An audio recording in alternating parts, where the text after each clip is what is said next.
100 रोटी वाला ससुराल। सुनो जी, मुझे तो शीतल की बड़ी फिक्र रहती है। उसका ध्यान तो बस घर के बाहर दोस्तों के साथ घूमने फिरने में ही रहता है। उसे कुछ बोलो तो एक नहीं सुनती। मैं तो कहती हूँ इसकी जल्दी शादी वादी करवा दो, वरना लड़की हाथ से निकल जाएगी। तुमसे ज़्यादा चिंता है मुझे शीतल की शादी की। कल ही वो रामपुर वाले मौसा जी को फ़ोन भी किया था। बता रहे थे एक लड़का है नज़र में। उनका अपना घर है और लड़का भी अच्छा है।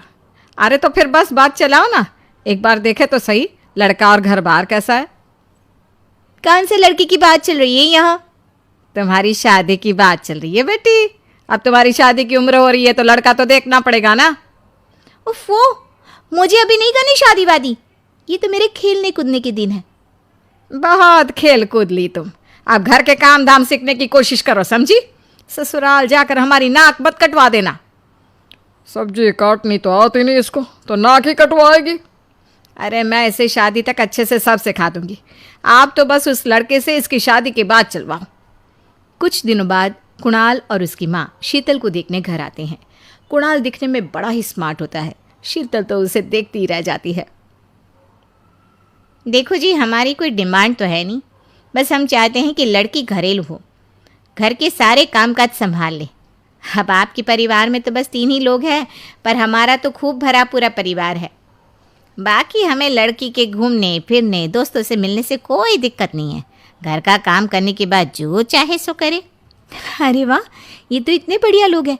लड़का भी इतना स्मार्ट है और ऊपर से इन्हें मेरे घूमने फिरने से भी कोई दिक्कत नहीं है। हे भगवान, तूने तो बिना मांगे ही मुझे सब दे दिया। बताओ जी, और क्या चाहिए हमें? हमारी तरफ से तो रिश्ता पक्का है जी।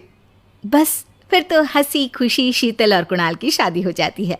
शीतल मन ही मन बड़ी खुश होती है और उसी खुशी के साथ वो अपने ससुराल में कदम रखती है। आओ बहू, तुम्हारा अपने ससुराल में स्वागत है। ये मिलो अपने परिवार से। ये तुम्हारे ससुर जी, तुम्हारी ननद सुनीता और गीता, सुनीता के पति राजेश और उनके 2 बच्चे राजू और चिंटू।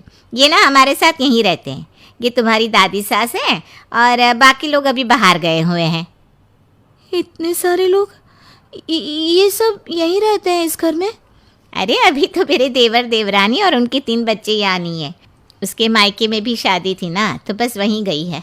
कल तक आ जाएंगे। हे भगवान, ये घर है या धर्मशाला? ये सब एक साथ इस घर में कैसे रहते हैं? मुझे तो पता ही नहीं था इनका इतना बड़ा परिवार है। अब समझी कि कोई डिमांड क्यों नहीं की इन्होंने। ये सब चाल चले मेरे साथ। अरे बहू, खड़े खड़े क्या सोच रही हो? चलो अपने कमरे में जाकर आराम करो।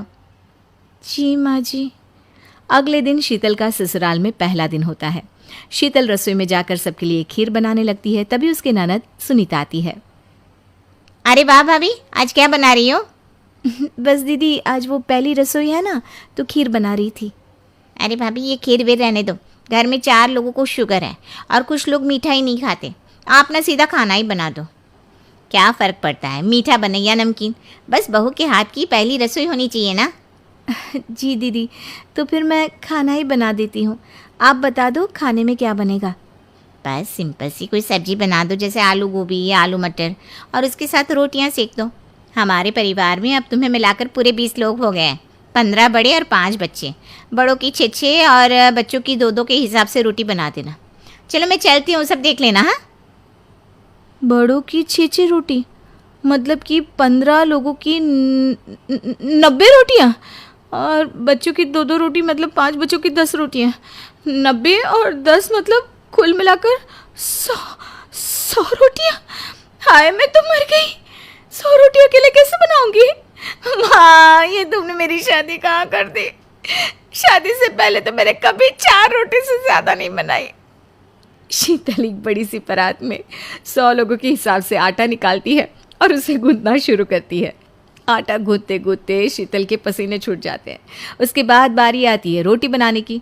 शीतल एक एक करके रोटी बनाना शुरू करती है और 10 रोटी बनाते ही अपनी कमर पकड़ लेती है। हाय, मैं मर गई। मेरी कमर टूट गई खड़े खड़े, और ऊपर से इतनी गर्मी। मैं 100 रोटियाँ कैसे बनाऊंगी?